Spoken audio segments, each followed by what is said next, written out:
Off in the deep end like usual. Niggas swear they passed us, they doing too much. Haven't done my taxes, I'm too turned up.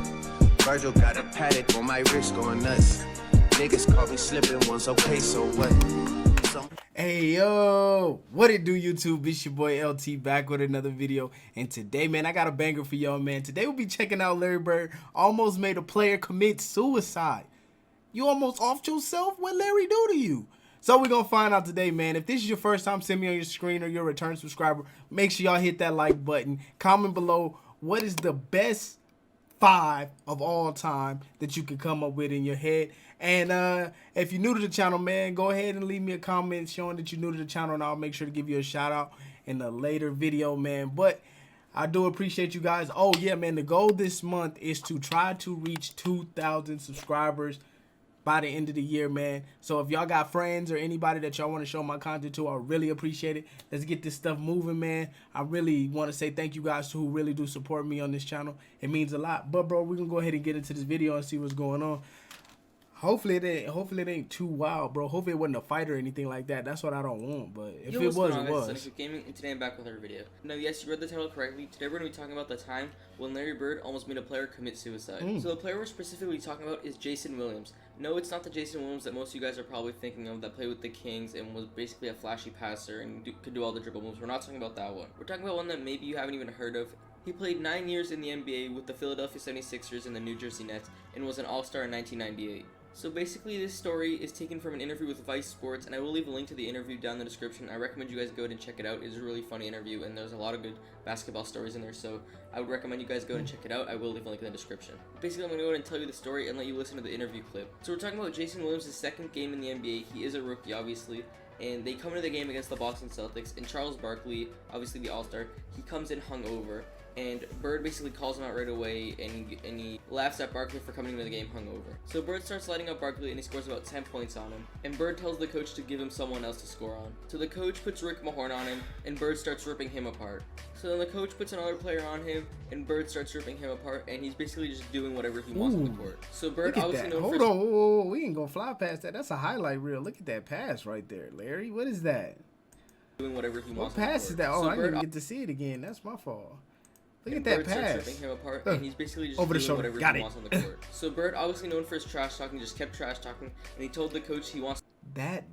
Why isn't that pass not shown the way Michael Jordan's pass is? You know, the inbound, I mean, the fallout to Pippen, the Pippen back to Jordan for the dunk. That should be in there too. The rookie to put the rookie in. So Jason Williams comes in all excited, thinking he's gonna stop Larry Bird. And on the first possession, Bird pump fakes. Jason Williams jumps up, and Bird nails a 3. So Jason Williams is thinking to himself, all right, now I'm not gonna jump. I'm gonna just play him regularly. So Bird says, you're not gonna jump, and nails a 3 in his face for another bucket. So then they come back up the court. Bird crosses him over, hits another 3, tells him he's a stupid rookie, and he basically has 9 points already on him. So at this point, Jason Williams is thinking, why is he even playing basketball? He thinks he doesn't belong on the court. So he tells Bird to post him up. So Bird goes ahead and calls a post play, gets the ball, pump fakes, spins around, and dunks on him. Now, you know Larry Bird isn't athletic at all, so anytime he dunks is a pretty big occasion. So at this point, Jason Williams says he was actually contemplating committing suicide, and then he was totally devastated that Bird just scored 14 points on him without breaking a sweat. So in the second... Alright, man. Bro, if that's what made you want to quit, and that's what made you reevaluate yourself or want to commit suicide, bro, you don't need to be in the league, bro. You don't need to be in the league, because anybody can do that to you on a nightly basis. Somebody can come down and just be hot, and then for it to be a great player like Larry Bird, and you be upset because Larry Bird is putting buckets up. It's Larry Bird. If it was Morris Fishburne or something like that, maybe I could understand. But it's Larry Bird. This man is he gave Mike buckets. If he giving Mike buckets, what you think he gonna do to you? Like, you gotta be real with yourself at some point. Bird started lighting up Barkley again. He lit up the horn. He lit up that third player. My boy and McHale. the coach goes to put in Jason Williams, the rookie, obviously at the end of the bench. He goes to put him in, and Williams says he was looking in the crowd, trying not to make eye contact with him, just because he didn't want to get in the game and face Bird again. So that is it for the story. I'm gonna go ahead and let you listen to the interview part. All right, here we go. Here's the interview. And go and check out the rest of the interview. It is really interesting. And yeah, thank you guys so much for watching. Make sure to leave a like if you want more NBA stories and more NBA history like that. And also make sure to subscribe to the channel to catch all the new content. I do upload what ifs, NBA lists, like top 10s, and more NBA history. So I really think you guys should subscribe. We're on the road to 15,000 subscribers, and we are getting close. So thank you guys so much for watching, and enjoy the interview.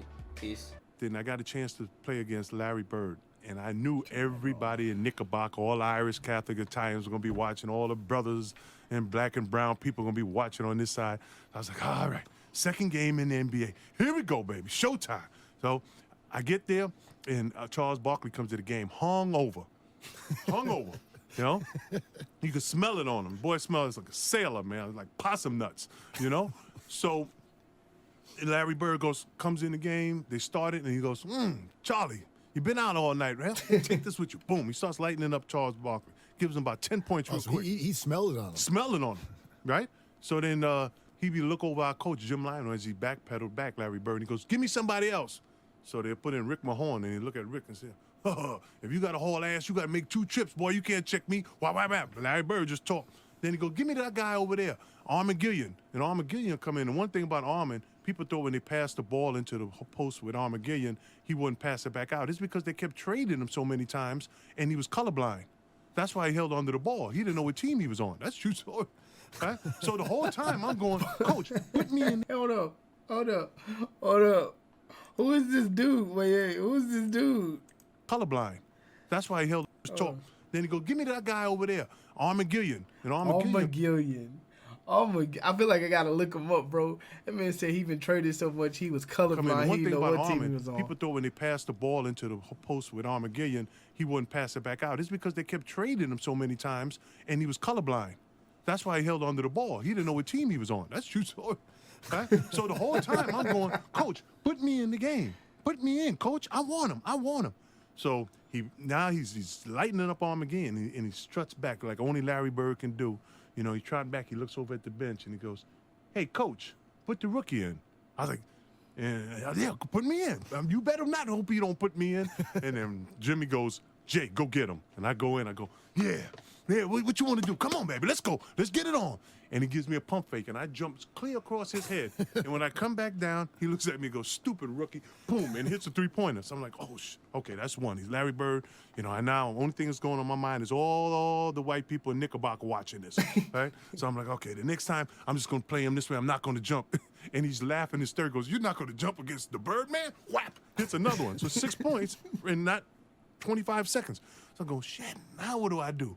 So I'm caught between the fart and the shit. So I'm just, I'm like half jumping, half jumping. I look like a damn orangutan. What to do? Now I'm panicking, and he just gives me a pump fake, crosses over, hits another. Got 9 points now, Ben. 9, and it's 3 straight times down. So I'm starting to think when we run back down, maybe I shouldn't play basketball. Maybe I wasn't that good. Maybe I should have been a brick mason. You know, what the hell am I doing here? I can't go home now. If this guy scores one more bucket, I'm thinking suicide. It really was. I was like, what the? That's how bad. I went back down, and I was like, well, I bet you can't take me in the post. He goes, post me up. 5 down, he calls. They throw the ball in the post. He pump fake, goes around and dunks on me. Now I'm like, oh, shit.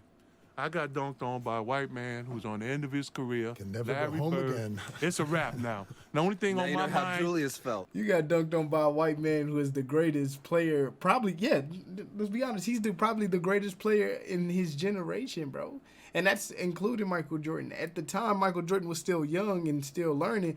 But I could honestly say Larry Bird, and I know somebody going to try to make the comment that Magic Johnson was a part of it, but I could make the argument that Larry Bird was the face of the NBA. There's nobody else who played the game the way he did. There's nobody else who was self-dominant. You get what I'm saying? Because the Lakers were stacked. And maybe Boston did have some good players here and there, but they didn't have it like the Lakers had it. You got Kareem over there. You got freaking Magic. You got, who else was over there? I can't even think of the whole team right now. But you get my drift, bro. You got a crazy team surrounding star players already. That's basically what LeBron is doing right now. So the Celtics would be like Milwaukee right now. Milwaukee, just Giannis, Larry Bird. You get what I'm saying? So that's why I think Larry Bird, we can honestly say Larry Bird ran the league before Mike took over. Magic did have some say, but that was Larry Bird's league. That was Larry Bird's league to lose. And that's why I feel like Mike had more respect and more resounding and more beef with Larry Bird than he did Magic, because of the simple fact of the matter is it was Larry Bird's league. You had to take it from the king. You can't take the crown from somebody else. You got to take it from the king. So, I mean, for you to say you want to commit suicide, G, you shouldn't want to commit suicide, bro. That's like me getting mad because I go off in the rec and somebody put 13 on my head that's out of college. Like, man, maybe I don't need to be playing at the rec. Like, nah, man, he just been there longer. He's skilled. He done played this before. So you got to think about that. And you know what Mayflower is, right? That's the moving company. You know, 1-800 Mayflower. I got to move out of the neighborhood, and then he just gets another one, and now he ends up with about 14 points on me, and I'm like devastated. So the second half starts, and I'm on the bench, and he starts lighting up Charles Barkley again. He's lighting up Rick Mahorn. Then he's lighting up Arm McGillian, right? And the coach comes down to the bench. You got nobody else to put in the game. And he looks at me, and I start looking into the stands with the fans. Hey, coach, not me. You is not about to put me off in this motherfucker. He done got me 4 times. You gonna try to put me? No, coach, I'm sorry. You ain't cutting it. I wouldn't give no eye contact to Jimmy Lyon and the coach. And I'm like, God. Please, don't put me back in there with that white guy. Please, whatever you do. And nigga said, please don't put me on there with that white dude. And what? Boy, Larry Bird That was different. the first time in my life I was ever scared to be go into a basketball game. So fast forward about 6-7 years later, I make the All-Star team, and he's our coach. And when you make the All-Star team, you go in and they have your minutes on because our Eagles are so big. And people think there's coaching that goes on in that game. Oh, in the NBA, there's really no coaching. The NBA is 80% personnel. That's your team. 10% coaching, 10% luck. That's how you win games. But you go in and minutes are on the refrigerator. And I go in and I say, hey, how you doing, coach? And Larry Bird looks at me and goes, your minutes on the refrigerator. I was like, thanks, coach. And I start walking over to go see my minutes. He goes, you fucking rookie. He said, I got to get it one more time. I got to burn it one more time. Larry Bird said, I got to get you one more time. I got to get you one more time. Oh, man. I start walking over to go see my minutes. He goes, you fucking rookie.